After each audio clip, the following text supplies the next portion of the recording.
More than 75 years ago, a man invented the telephone. His name was Alexander Graham Bell. Everybody knows that. But who knows precisely what Mr. Bell had in mind for his ingenious new device? Who knows?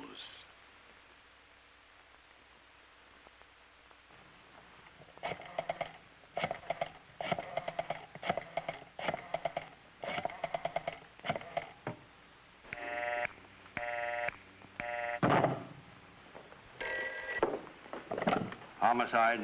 Donovan speaking. Yeah?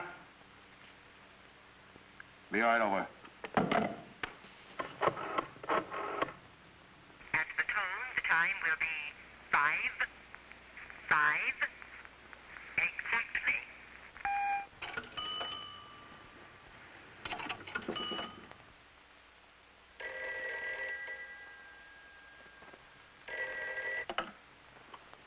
Hello, Mom. Daddy, you're home. Do you think this is her first husband? Oh, Lucia! Tell me more. Well, I'm not one to talk, but... The number you have dialed has been disconnected. This is a recording.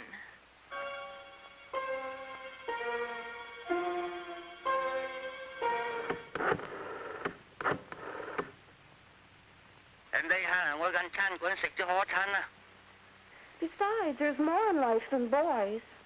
Oh, I must read you a note I got from Herbie. It'll only take a few minutes. Yes, Daddy. I'll call you later.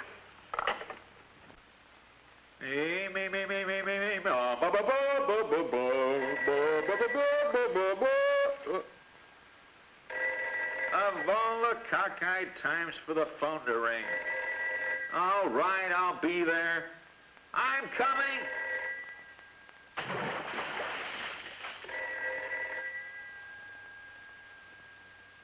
The telephone. Few products of man's ingenuity have been so widely used and misused. Today, everybody knows everything about the telephone.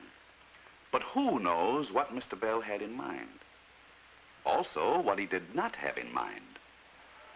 Here, for example, is Agatha Fewsmith. She's calling a Mrs. Evans about the local church bazaar.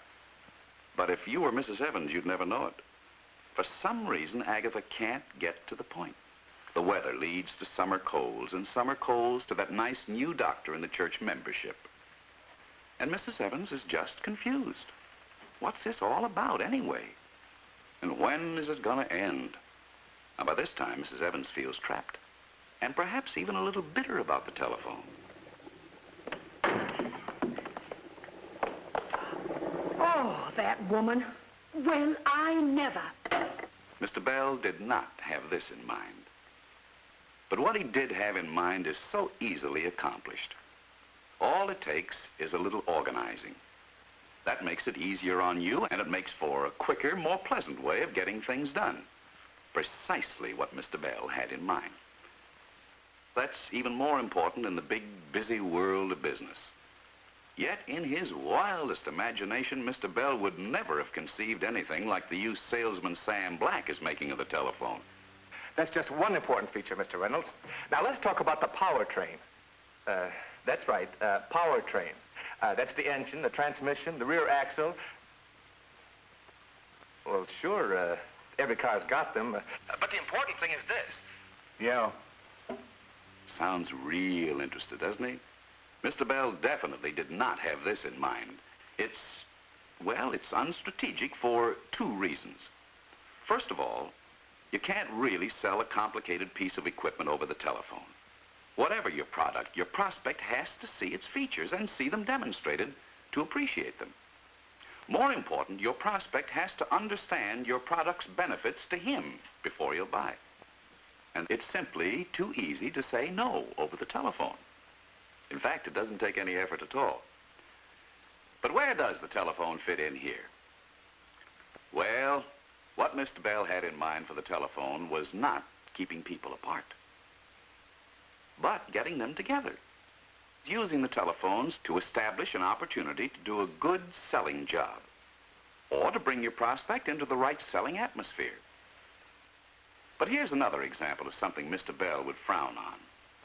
This energetic young man is Pete Wilson. And believe it or not, he's fairly intelligent, too. He's an air conditioner salesman, and he shrewdly figured out a sales plan. There must be a tremendous concentrated market for air conditioners. All he has to do is cover that market like a blanket. Mr. Bell would approve the determination, but he did not have such a pedestrian approach in mind. Pete has completely overlooked the whole point of Mr. Bell's invention. With time-saving telephone calls, our young salesman can quickly determine his air conditioner market.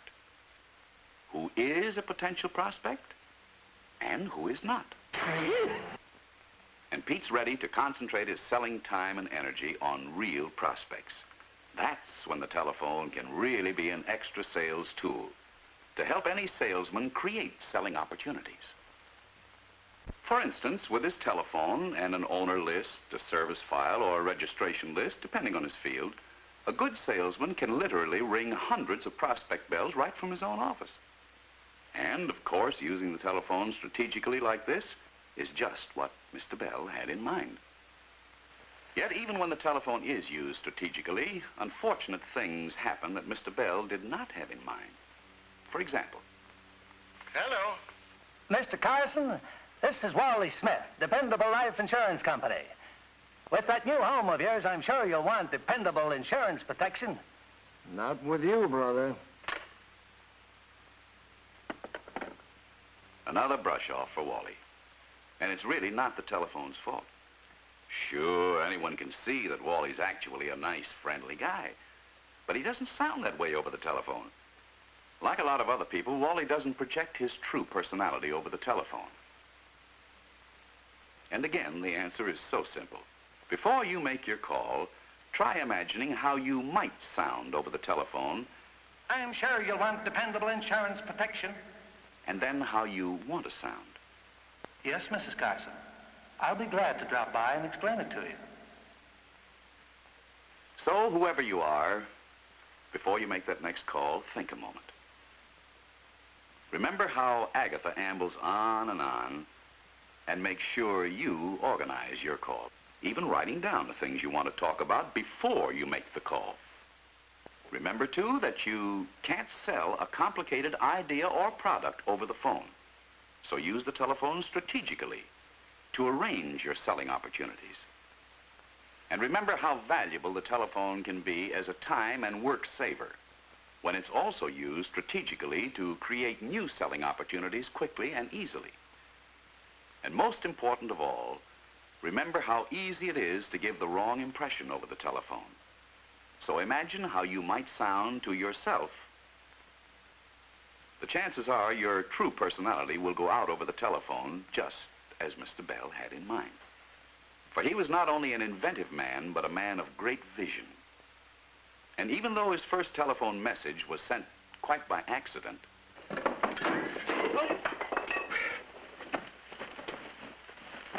Mr. Watson, come here, I want you. Mr. Bell, I heard you. I heard every word you said distinctly. You said, Mr. Watson, come here, I want you. Why, so I did. Oh, it's a wonderful day for you, Mr. Bell. Everything you've worked for, every dream has come true. It works, Mr. Bell, it works. Yes, I dare say you're right, Watson. Our experiments have opened up a new age of communications. There'll be a day when people will think nothing of conversing through instruments such as we have developed. You mean as an everyday occurrence? Well, that's what I had in mind. The day will come when people will think no more of speaking to someone miles away than as if they were in the same room. Think of its possibilities. Yes, Watson. I can foresee the day when homes will be linked to other homes. Homes to factories, factories to stores. Cities will be joined to other cities, and nations to other nations. But tell me how, Mr. Bell. How can you foretell all these wonders?